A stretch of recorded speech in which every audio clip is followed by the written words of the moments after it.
In South Dakota, there is only one abortion provider operating in one corner of the state. And there is not a doctor working there every day. Typically, it's just once a week. So once a week, a woman can go to this one place, to this one Planned Parenthood clinic in this one part of the state. To get there, women often drive 7 or 8 hours one way to get there. And when a woman arrives, if she wants access to this supposedly constitutionally protected right, first she has to sit through an anti-abortion lecture written by the state legislature. She is required by South Dakota law when she arrives at this clinic to be given a lecture that is designed to talk her out of her decision. The lecture will include her being shown a booklet on fetal development and shown information on a state website that directs her to so-called crisis pregnancy centers that are also going to try to talk her out of getting an abortion. Then, after the state-mandated politician-scripted lecture, she has to wait 24 hours before the procedure can actually be provided. So if she's one of those patients who has driven 7 or 8 hours to this one clinic in the corner of the state, she better get a hotel room or sleep in the car, maybe. Once her 24-hour waiting period is up, the doctor is required to offer the woman a medically unnecessary sonogram and to record her response to that offer in her medical records. Then it's time for another state-mandated lecture written by politicians.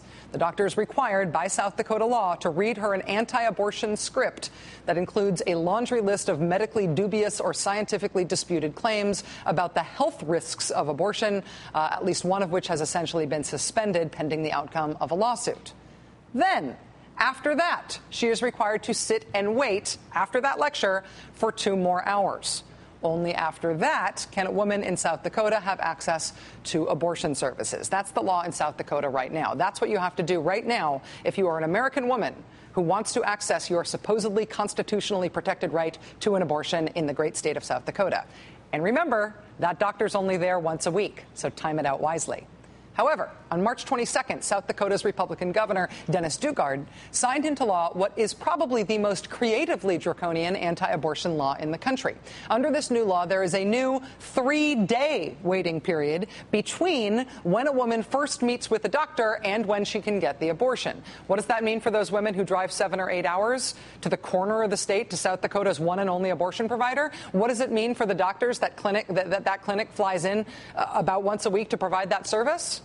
It means that what they're calling a 3-day waiting period is actually, for all intents and purposes, more like a week-long waiting period, as best as we can tell. We've been asking around in the state. No one's exactly sure how this is expected to work yet. But the new law doesn't just extend the waiting period to 3 days. It tells women what they have to do with that time. Get this. Under the new law, during the time in between the first state-mandated scripted lecture and the second state-mandated scripted lecture, and putting her decision whether or not to have a medically unnecessary ultrasound in her permanent medical records, during the new 72-hour waiting period between all of those obstacles, a woman seeking an abortion will be forced by the state to visit a so-called crisis pregnancy center, where she will be lectured at by anti-abortion activists about why she should not be having an abortion. Crisis pregnancy centers are not health centers. They are not counseling centers. They're not medical in any way. They are, generally speaking, anti-abortion organizations run by anti-abortion activists whose mission is to stop people from having abortions. A 2006 congressional investigation targeting centers that received federal funding found that 87% of the centers that were contacted by investigators posing as pregnant teenagers provided false or misleading information to those supposed pregnant teenagers about abortion. The law in South Dakota that forces women to go to a crisis pregnancy center to discuss their decision to have an abortion with anti-abortion activists before they're allowed access to the state's already limited abortion services. This new law takes effect July 1st.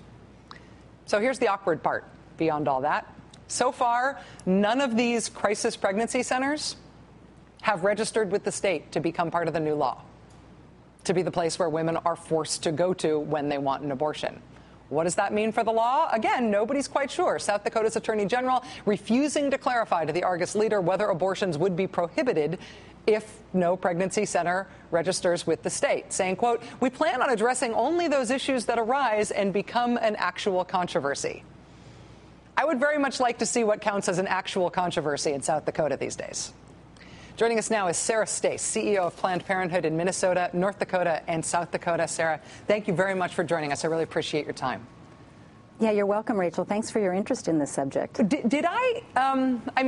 It's very awkward to come up with all of the logistics to explaining how you could get an abortion in South Dakota. I can't imagine doing it while under the pressure of trying to decide whether or not to get one. Did I explain that accurately?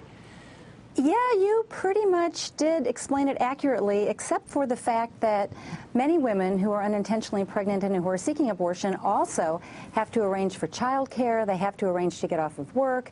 They have to arrange their financial circumstances. And so the mere logistics that the state puts in front of them are one set of problems that they have to overcome. They also have their own personal challenges that they have to overcome. So it's a very, very complicated situation for women who find themselves unintentionally pregnant in the state of South Dakota. In terms of those crisis pregnancy centers, with the state legislature mandating that women go there and sit through whatever it is they have to say before they're allowed to get this procedure, do you think that if none of those pregnancy centers crisis pregnancy centers, if none of them register, there is a possibility that they could, in effect, make abortion services unavailable in South Dakota?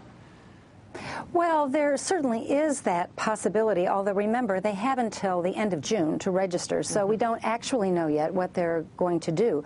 But in point of fact, what the legislature and the politicians in South Dakota generally are attempting to do with this law is to functionally overturn Roe so that abortion access becomes very, very difficult. Even if crisis pregnancy centers agree to participate in this whole charade, it will be quite difficult for women to obtain abortion under this whole law, particularly the 72-hour waiting period. Are you going to sue about this new law? Are you working on a lawsuit? We absolutely are going to sue. As you said in your introduction, Planned Parenthood is the only provider of abortion care in the state of South Dakota. We have to fly doctors to the clinic, which is located in Sioux Falls. It's very, very challenging for us to be there for the women of South Dakota, but we are quite determined that we will not abandon the women and that we will do what it takes to continue to provide services to them. And so that means we will file a lawsuit, yes. There has been sort of a landslide this year of really draconian anti-abortion bills coming out of Republican-held state legislatures.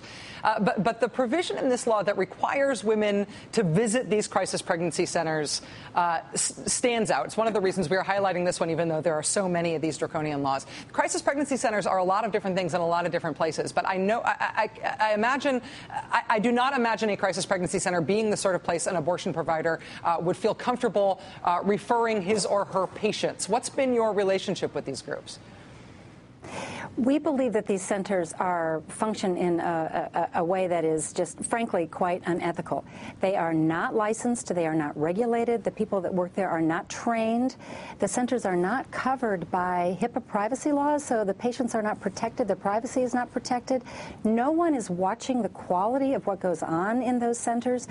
And from our point of view, referring a woman who is already struggling with the circumstances of her life, looking at terminating an unintended pregnancy, and then forcing her to go to a center that engages in behavior that is unethical, unlicensed, unregulated, and doesn't guard her pregnancy is just not something that we're prepared to do.